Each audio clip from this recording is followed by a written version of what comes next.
आदाब,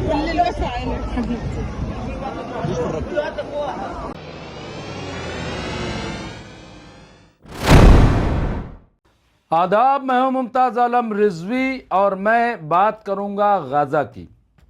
वो गाजा जहां इजरायली हमले में अब तक 70,000 से ज़्यादा लोग ऑन रिकॉर्ड मारे जा चुके, 2 लाख के करीब ऑन रिकॉर्ड लोग ज़ख्मी हैं, हालात कशीदा है।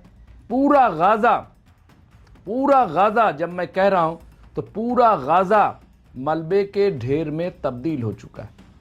ये सूरत हाल कोई मामूली नहीं है, लेकिन इसके बावजूद क्या आप सोच सकते हैं कि वहाँ से जो खबर आ रही है वो ऐसी जो आपको हैरान कर देगी, आपको चौंका देगी। अभी मैं सोशल मीडिया पे देख रहा था, उसमें लिखा था, और वो लिखा था कि गाज़ा पट्टी में आज खुशियों ने एक बार फिर जन्म लिया। गाज़ा पट्टी में, आप समझ रहे हैं, गाज़ा पट्टी में आज खुशियों ने एक बार फिर जन्म लिया। टूटी दीवारों और जख्मी सरजमीन के बीच 54 जोड़ों ने निकाह पढ़कर नई जिंदगी की शुरुआत की। ये सिर्फ एक समारोह नहीं, उम्मीद का उजाला है कि हालात कैसी भी हों, मोहब्बत कभी हारती नहीं। ये गाज़ा में देखने को मिला। हमने पहले भी आपको बताया था कि गाज़ा में स्कूल खुल गए हैं, कॉलेज खुल गए हैं, वहाँ छोटे छोटे बच्चे, जवान स्कूल की तरफ जा रहे हैं। वहाँ जो टीचर हैं वो भी काबिले मुबारकबाद हैं कि धमाकों के बीच उन्होंने तालीम का सिलसिला जारी रखा। एक तरफ तालीम, दूसरी तरफ ये शादी, मजहबी फरीज़ा अंजाम देना। यकीनन ये सिर्फ़ और सिर्फ गाज़ा में जो हौसलेमंद लोग हैं, गाज़ा के जो अवाम हैं, आप देखिए आज भी जंग बंदी के बावजूद आज भी वहाँ इजराइल की तरफ से मुस्तकिल हमले किए जा रहे हैं, बार बार लोगों को टारगेट किया जा रहा है। जब हम बात कर रहे हैं तो अभी खबर ये आई है कि वहाँ तकरीबन 4 से 5 लोग फिर मारे गए हैं। वहाँ पे झड़प जारी है। वहाँ जो ज़रूरत है, यानी 6,000 ट्रक को रफ़ा बॉर्डर पर रोका गया है और वो इजराइल के कब्ज़े में है, ऐसी खबर है। अंदर उसे जाने नहीं दिया जा रहा है। वहाँ सैलाब है, बारिश है, ठंड है, सब कुछ है, लेकिन ये जो तस्वीर है ये आपको हौसला देती है।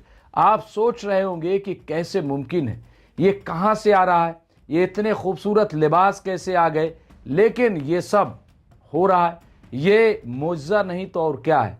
ये अल्लाह पर एतमाद का, अल्लाह पर यकीन का, अल्लाह पर भरोसे का ये इनाम नहीं है तो और क्या है। क्या आप कोई तसव्वुर कर सकता है? दुनिया हैरान है, दुनिया परेशान है, और गाज़ा में जो कुछ है, वाकई आप सोचिए कि अगर आपके इर्द गिर्द एक धमाका हो जाए, एक धमाका, कई बार शादी ब्याह में भी जब पटाखे बज जाते हैं तो आपकी नींद हराम हो जाती, आप बेचैन हो जाते हैं।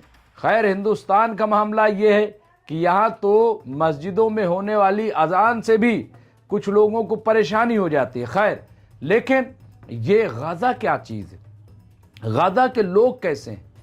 क्या उन्हें इन धमाकों से कोई फ़र्क नहीं पड़ा?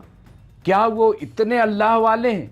आप देखिए कि वहाँ के हालात ऐसे हैं कि पूरी दुनिया आज आह भर रही है। पूरी दुनिया आज गाज़ा के अवाम के साथ खड़ी हुई। अभी चीन ने ऐलान किया है कि $100 मिलियन की मदद गाज़ा के लिए वो करेगा। ये चीन ने ऐलान किया।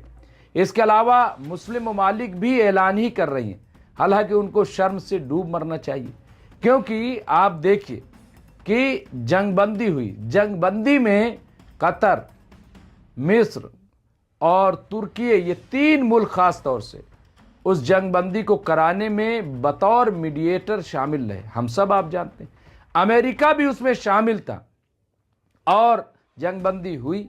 जो कैप्टिव्स थे, जो बंधक थे, वो हमास ने इजराइल को वापस कर दिए। इसके अलावा जो लाशें निकल रही हैं वो सब उन्हें वापस किया जा रहा है। लेकिन क्या एक दिन भी ऐसा गुजरा है कि जिस दिन इजराइल ने जंगबंदी की खिलाफ वर्जी न की हो? अब हमास की तरफ से ये मुतालबा किया गया है کہ جو ثالث ہیں انہیں چاہیے کہ وہ آگے آئیں اور جو جنگ بندی کا معاہدہ ہوا ہے اس پر اسرائیل پہ دباؤ ڈالے کہ وہ اس پہ عمل کرے اور یہ جو روز حملے کر رہا ہے اسے روکے۔ حالانکہ ایسا نہیں ہے کہ تحریک حماس کی طرف سے جوابی کارروائی نہیں ہو رہی، جہاں جیسے بھی ہو وہ بھی جواب دے رہے۔ ابھی ایک دن پہلے انہوں نے بھی بنکر سے نکل کر کے ایسی خبر ہے کہ انہوں نے بھی آئی ڈی ایف پہ حملہ کیا اور 2 نہیں، بعد میں خبر آئی کہ 4 کیجویلٹی ہوئی، کچھ نے کہا زخمی ہوئے ہیں صرف، بہرحال لیکن وہ بھی جواب دے رہے ہیں، اب مرتا کیا نہ کرتا۔ لیکن یہ صورتحال افسوسناک ہے، یہ صورتحال ناقابل برداشت ہے۔ ان تمام چیزوں کے باوجود ہم نے دیکھا کہ آپ سوچئے ان ٹوٹے پوٹے گھروں میں جہاں پہ سر پہ چھت نہیں، ملبہ ہے، اور یہی نہیں بلکہ خبر یہ آ رہی ہے کہ جو بم پھینکے گئے ہیں ان میں سے بہت سارے تقریباً 25% بم ایسے بتائے جا رہے ہیں کہ جو شاید پھٹے نہیں ہیں اور وہ کبھی بھی پھٹ سکتے ہیں، کبھی بھی پھٹ سکتے ہیں۔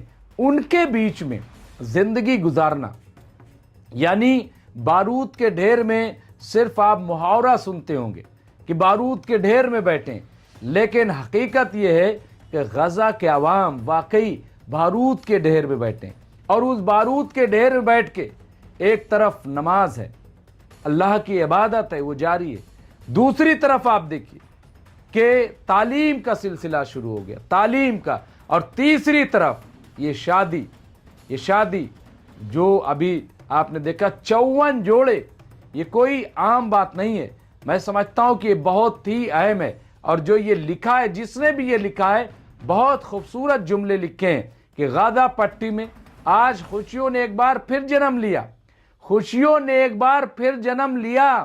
یہ جملہ واقعی ٹوٹی دیواروں اور زخمی سرزمین کے بیچ، ٹوٹی دیواروں اور زخمی سرزمین کے بیچ 54 جوڑوں نے نکاح پڑھ کر نئی زندگی کی شروعات کی۔ یہ صرف ایک سماروہ نہیں، امید کا اجالا ہے کہ حالات کیسے بھی ہوں، محبت کبھی ہارتی نہیں۔ یعنی یہ جو زندگی کا سلسلہ ہے یہ کبھی تھمتا نہیں ہے، بارود کے ڈھیر میں ہو، بھوکمری ہو، پیاس ہو، کچھ بھی ہو، لیکن زندگی تو آگے بڑھتی رہتی ہے، زندگی تو آگے بڑھتی رہے گی۔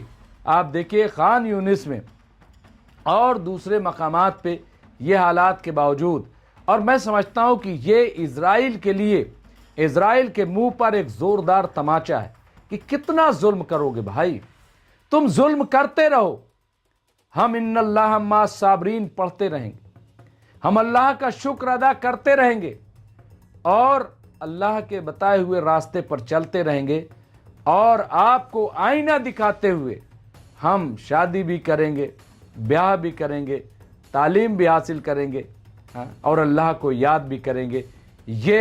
یہ جو تصویر ہے دراصل پوری دنیا کے لیے یہ عبرت ہے، پوری دنیا کے لیے یہ مثال ہے کہ حالات کیسے بھی ہوں، زندگی جینا بند مت کرنا، زندگی کو جیتے رہنا، کیونکہ زندگی جب تک ہے تب تک ہے، پھر دوبارہ ملنے والی نہیں ہے۔